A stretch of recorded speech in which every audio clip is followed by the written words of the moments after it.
Ok, obrigada. Então, a gente vive um tempo hoje, né, que se ouve em todos os níveis, federal, estadual, particularmente, municipal, alguns municípios do estado, a palavra de ordem é privatizar, privatizar, privatizar, né? Eu queria perguntar para a professora Doriane, é viável, né? É possível pensar num transporte público, 100% público, disponibilizando para a população, como uma proposta que a Juliana acaba de comentar, né? Assim, como é que seria isso? Isso existe? Onde que existe? Você tem conhecimento? Como é que você avalia isso? Professora Vera, se a gente for olhar aqui no Brasil, né, as médias de grandes cidades na verdade, um híbrido. Né, isso é um fato. E isso tem os seus pontos positivos, os seus pontos negativos, principalmente se a gente for olhar toda uma estrutura legal que nós temos com relação à possibilidade, às facilidades e dificuldades de compra, de troca de frota, disso, daquilo. Quer dizer, a gente sabe quais são as implicações aí de nós termos, né, um serviço totalmente público com um serviço que é um misto. Né? Da mesma forma, isso acontece com as concessões de saneamento. Né?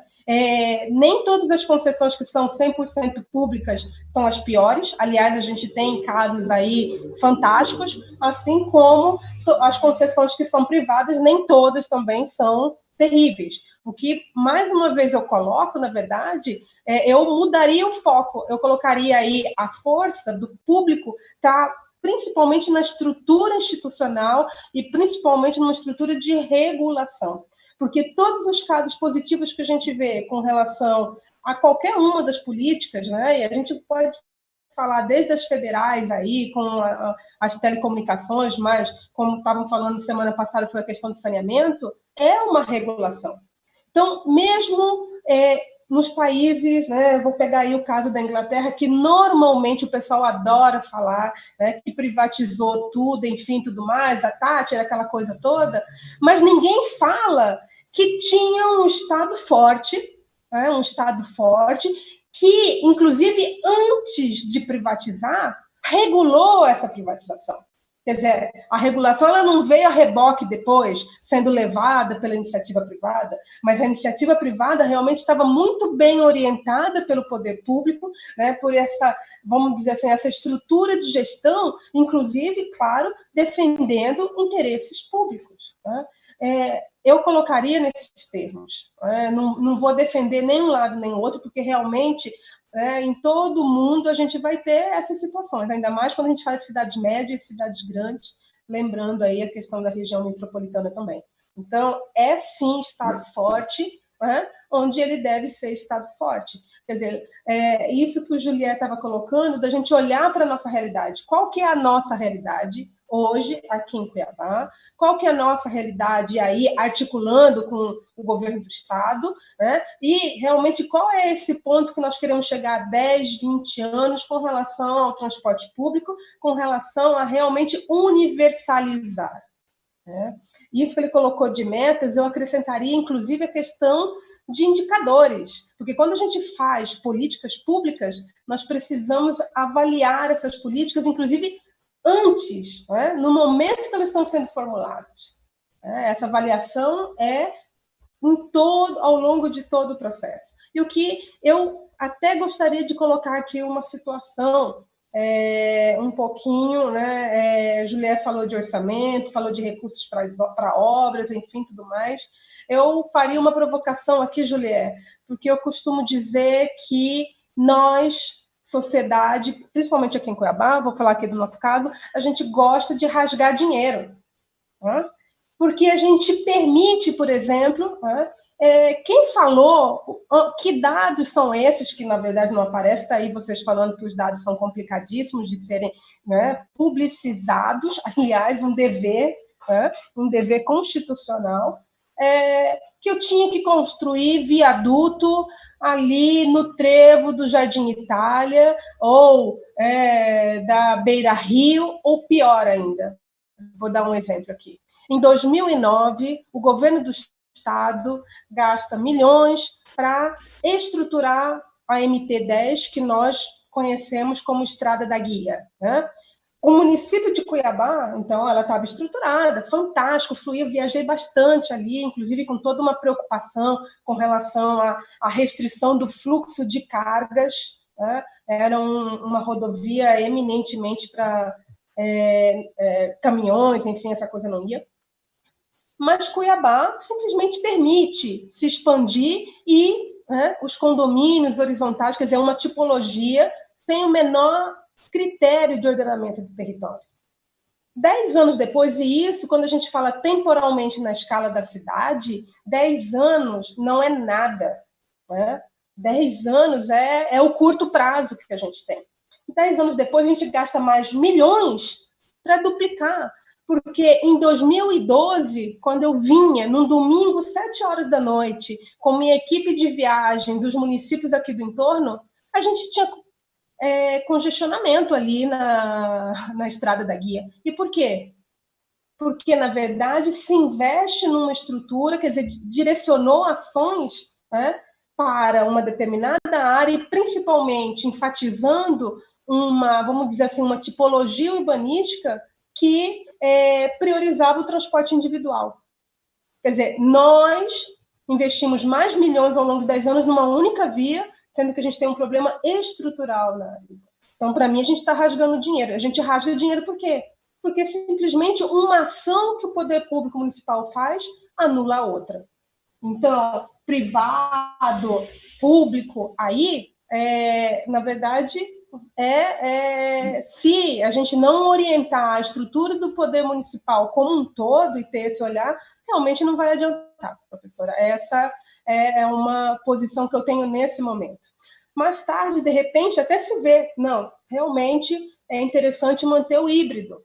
Mais tarde, não, agora nós temos condições, a gente tem capacidade, inclusive, para um transporte, vamos dizer assim, todo o processo de mobilidade aí ser embarcado e coordenado só pelo poder público. Uma agência, né, como que a gente falaria aí, um instituto, não sabemos, né? Mas nesse momento que eu digo, realmente a gente tem que olhar para as nossas estruturas institucionais para a gente poder saber para onde que a gente vai, porque hoje não dá para ter respostas prontas. Muito bem, vamos lá. A Vera Araújo, ela faz a seguinte ponderação, né? Na verdade, se cumprir o que determina os editais de concessão do transporte público, já é uma baita mudança, e como né? E não há fiscalização sobre o cumprimento do que deve oferecer o transporte público aos moradores de Cuiabá. E aí eu entro com a seguinte indagação, que já vai ser assim a nossa última provocação, né, porque nós firmamos um compromisso aqui, a professora Doriane, ela está dando aula, e ela tem aula às 20h30, então a gente prometeu que nós íamos cumprir aqui a finalização até às 20h15. Então, assim, diante daquilo que a professora Vera Araújo afirma, né, a pergunta que eu faço qual no ponto de vista de cada um de vocês, qual é o maior obstáculo para a viabilização de uma política, né, de mobilidade urbana para Cuiabá? Qual é o maior obstáculo? Começamos por quem? Quem se apresenta? Dominguinhos, o que você acha que dificulta a mobilidade? Qual é o maior obstáculo? Será que é a falta de fiscalização da população? Será que a Câmara de Vereadores também não colabora na fiscalização da utilização da verba pública? qual, do seu ponto de vista, como pré-candidato aí, né, a ocupar uma cadeira na Câmara de Vereadores de Cuiabá, qual é, do seu ponto de vista, o maior obstáculo?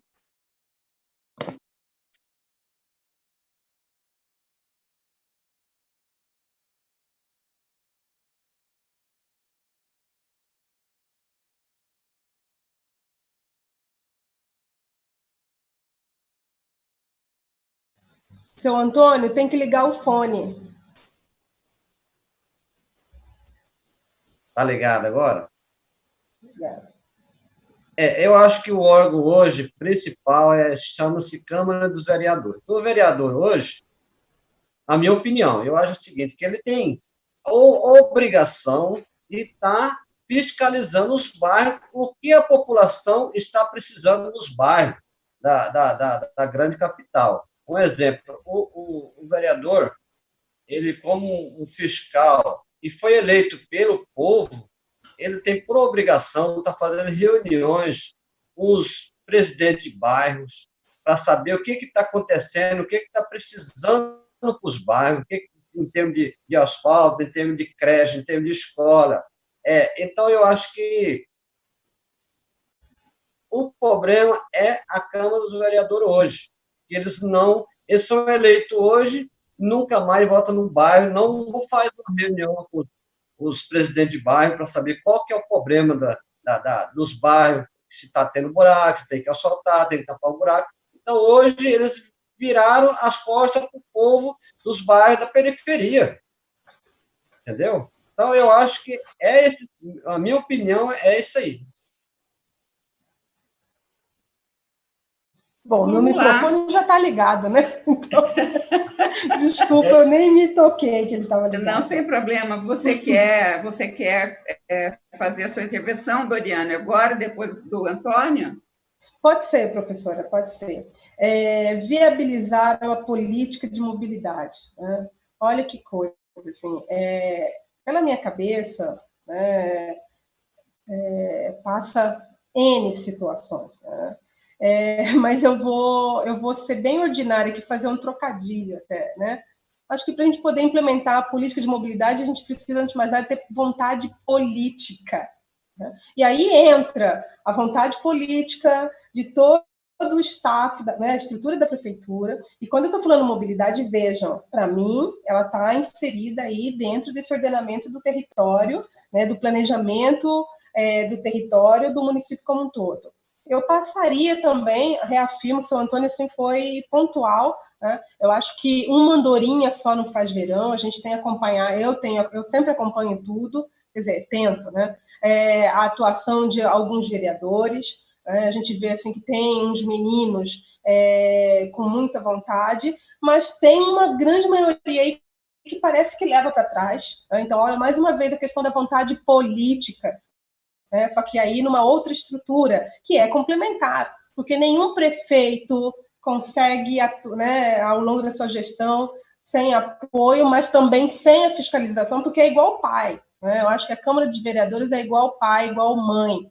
Né? Ajuda, dá a mão, mas também vai lá e puxa a orelha, e fiscaliza, e cuida de como que a pessoa está fazendo. Oh, meu filho, você está virando aí, como que diria, né? Não está virando uma pessoa do bem. Né? Então, isso é uma coisa, mas aí também, professora, quando eu falo dessa vontade política, a gente também tem que lembrar que essa vontade política vem da sociedade como um todo. Eu sei que isso faz parte da sua trajetória também. A questão né, quando a gente fala de participação, e participação não é ir numa reunião, numa audiência pública e assinar lista, mas é um trabalho árduo, que dói, né, que tira sono da gente, que de repente final de semana a gente não está com a família, que à noite, né, que a gente vai para a Câmara dos Vereadores também participar, enfim. Quer dizer, é um trabalho árduo de toda a sociedade. Eu mesmo tenho familiares que falam assim, mas eu trabalho todo dia, à noite, eu vou jogar videogame, eu não vou nem assistir um jornal.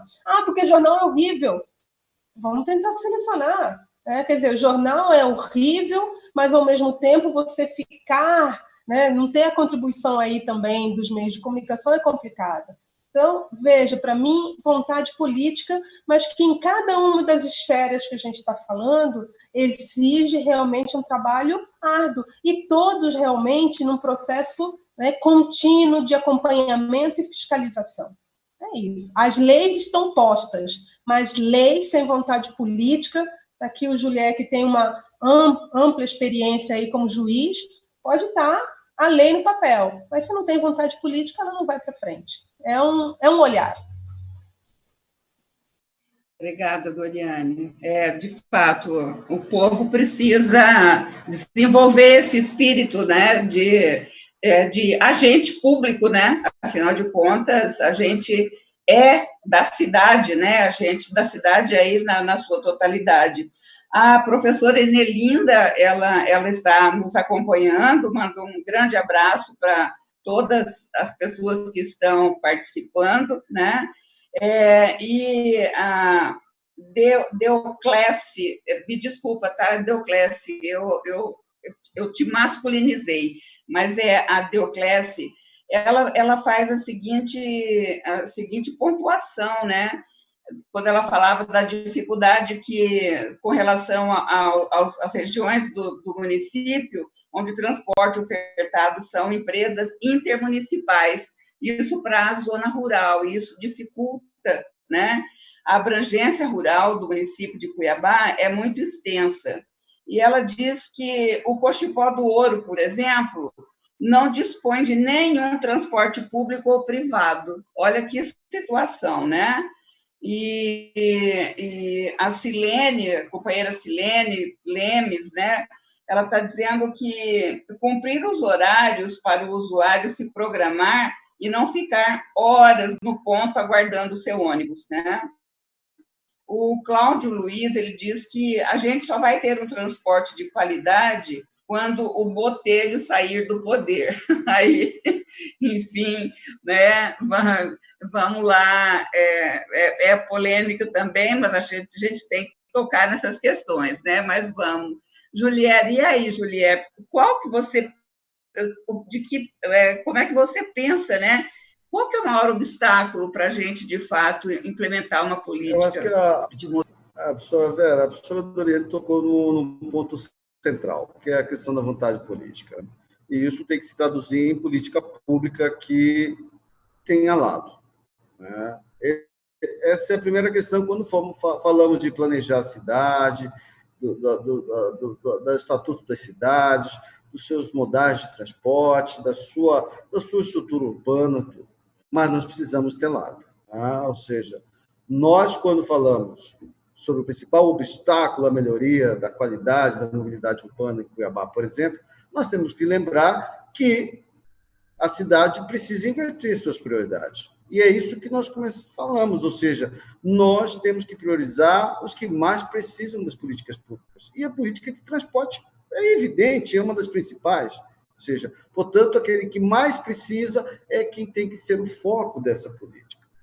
Portanto, nós temos que superar esse obstáculo. Como? Invertendo as políticas públicas. Eu sempre digo que temos que fazer políticas públicas sociais que venham da periferia para o centro, ou seja, temos que romper esses 300 anos de que Cuiabá é focada no seu ajuntamento central e etc., esquecendo toda a sua população periférica, esquecendo grande parcela do seu povo mais pobre e aquele que mais precisa. Então, a primeira coisa, temos que inverter a prioridade para planejar a cidade e planejar o seu modal de transporte. Então, rompendo esse obstáculo. E isso se faz, professora Vera, professora Doriane, Antônio Domingos, com orçamento participativo, com democratização da sua formação, das suas necessidades, da administração pública. E é isso que nós propomos em relação para esse programa de governo, dentro dessa pré-campanha, de nós construirmos a partir da ótica daquele que mais precisa. Ou seja, então temos que melhorar o transporte a partir desse ponto de referência, ou seja, do trabalhador, do mais pobre, do mais hipossuficiente, né? Ao mesmo tempo de ajuntar a cidade naquilo que ela tem, ou seja, ainda que temos que atender aquele que mais precisa, na grande maioria, que é a população, também temos que ter condições de que aquele que tem o seu modo privado de transporte consiga percorrer a cidade sem colocar obstáculos a grande maioria que usa o transporte público. Ou seja, portanto, a preferência não pode ser o carro privado, tem que ser o transporte público. E aí a integração. Por isso que nós temos que superar esse obstáculo, por exemplo, tendo um plano integrado de mobilidade. Eu volto àquela palavra, integração. Né? Por exemplo, bilhete único, a definição de quem deve ser dos horários das demandas sociais. Por exemplo, eu acho que no domingo deveríamos ter, por exemplo, sem tarifa, né? Dentro daquilo que prevê, dentro dos contratos de transporte público em Cuiabá. Eu digo que a administração municipal sempre foi muito generosa. Né? Não sei se estou falando para o Botelho ou não, hoje eu não sei quem está, né, dentro das empresas, mas sempre foi muito generosa com as concessionárias de transporte público. Ou seja, não tem políticas compensatórias. Ou seja, o que eu posso dizer de políticas compensatórias? Ora, por exemplo, nós temos meta. Nós estamos falando aqui sobre o nosso horário de cumprir, cumprir o horário, o professor Doriane tem aula. Eu lembrei disso, falei o horário britânico do metrô de Londres, que ela citou, né? Ou seja, do transporte, de ter a previsibilidade do transporte. Né? Ou seja, então, são coisas que nós podemos trabalhar dentro da cidade, dentro desse orçamento, com participação, com democratização, com a Câmara de Vereadores, né? Ou seja, a Câmara não precisa ser uma Câmara paterna e nem materna, desde que ela deixe de ser a casa dos horrores e passe a ser a casa dos cidadãos, dos cuiabanos, né? E que compartilhe com o Poder Executivo a tarefa e o dever de organizar a cidade, inclusive no seu transporte. Tá? O meu sonho é poder ver o VLT transitando pelo centro de Cuiabá, dentro da sua previsibilidade, que é o metrô, enfim, ao lado de ônibus, ao lado de táxis, de vans, de mototáxis, de motoristas de aplicativos, de bicicletas, ou seja, do transporte privado, ou seja, que a cidade dê condições de convivência harmônica entre esses vários modais de transporte, inclusive para aquele que, por exemplo, decide ir de bicicleta ao trabalho, ou seja, a cidade tem que facilitar isso. E é por isso que eu acho que a superação dessa barreira, professora Vera, passa por isso: participação, democratização, orçamento participativo e inversão primária de prioridade. Vamos vir organizando a questão da mobilidade a partir dos extremos para o centro, e não como, historicamente, nesses 300 anos, sempre se fez em Cuiabá. Né? Eu não sei se é a última intervenção ou não, professora Vera, mas já queria agradecer a sua coordenação, como sempre, dentro dessa pré-campanha, desse programa de governo, né? Dessa condição maravilhosa.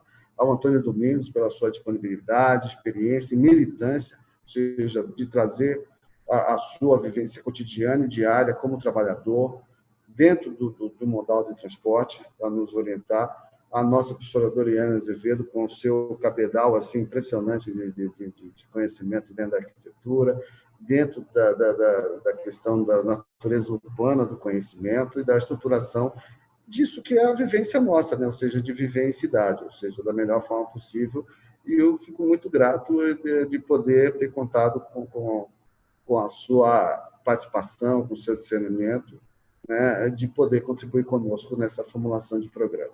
E volto, professora Vera, a dizer àqueles que queiram acompanhar essa live maravilhosa conosco aqui, pode acompanhar nas nossas redes, na página do Julié, na página do Diretório Municipal do Partido dos Trabalhadores, sem dúvida nenhuma. Obrigado, professora Doriane, obrigado, Antônio Domingos, obrigado, professora Vera, obrigado aos nossos cuiabanos e cuiabanas, nossos companheiros e companheiras nessa pré-campanha. Um prazer, obrigada. Professora Doriane, as suas considerações finais, a gente não foi britânica, viu? Nós já rompemos a barreira do seu horário de aula. Não, aquilo que eu coloquei no início, quero agradecer. Eu penso assim que a gente abrir oportunidades de debate, de temas que são extremamente importantes para a sociedade como um todo. E a gente não está falando, como a Julia comentou, não é um grupo da sociedade, não, a gente está olhando a sociedade como um todo, porque realmente é um sistema. Né? Quando a gente fala de cidade, quando a gente fala de território, a gente está falando de um sistema integrado, e ele tem que ser lido dessa forma.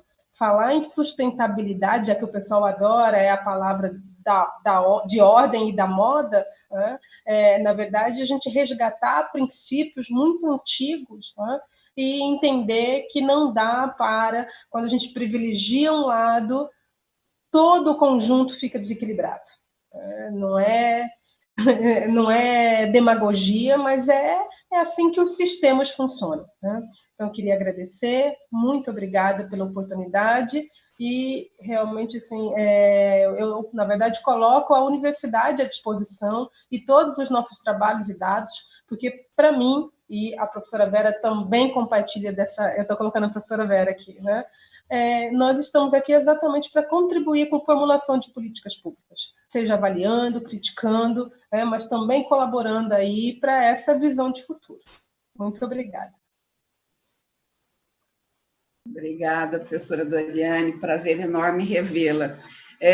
Dominguinhos, suas considerações finais e suas despedidas da nossa live de hoje.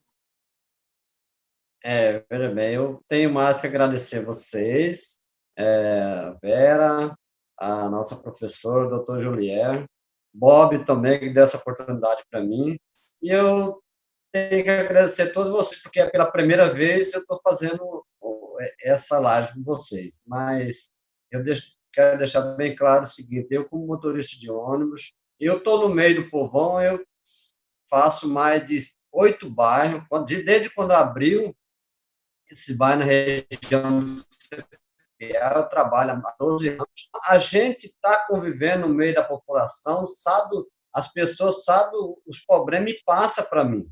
Aí, então, é isso que eu quero agradecer à população da região do CPA, do Cochipó, que me deram muito apoio, estão me dando apoio, e agradecer a todos vocês, e um prazer imenso conhecer a senhora, a professora e o doutor Juliette também. Fico muito agradecido por essa oportunidade. E espero participar mais vezes, se Deus quiser. Muito obrigada. Obrigada para Doriane, Julier, Domingos. Muito obrigada a vocês. Obrigada, Bob, que está nos bastidores. Quero agradecer também o apoio muito importante do companheiro Gomes, né, que tem cuidado da nossa técnica, tem tido paciência de nos centralizar aí na distribuição das nossas imagens, cuidado com o microfone, né? Enfim, o tempo inteiro atento. Muito obrigada, Gomes. E para vocês que nos acompanham toda quarta-feira, na próxima quarta-feira, dia 1º de julho, tem mais de educação pós-pandemia. A gente vai contar com a participação da professora Rosa Neide, que é a nossa deputada federal pelo PT, né, e ela vai estar falando sobre a discussão que vem se dando no âmbito do Congresso Nacional sobre o retorno às aulas, e também ela vai falar sobre Fundeb, que é um desafio enorme para toda a gestão, né, gestão pública, enfim, que é o fundo da educação básica, né? Então, nós contamos com vocês na próxima quarta-feira, dia 1º de julho, no mesmo horário. Muito obrigado, uma boa noite e viva São João, e que São João nos ajude a levar o fora Bolsonaro, que a gente não aguenta mais sofrer nesse país. Fora Bolsonaro! Fora Bolsonaro! Boa noite! Boa noite, boa noite. Boa noite, boa noite.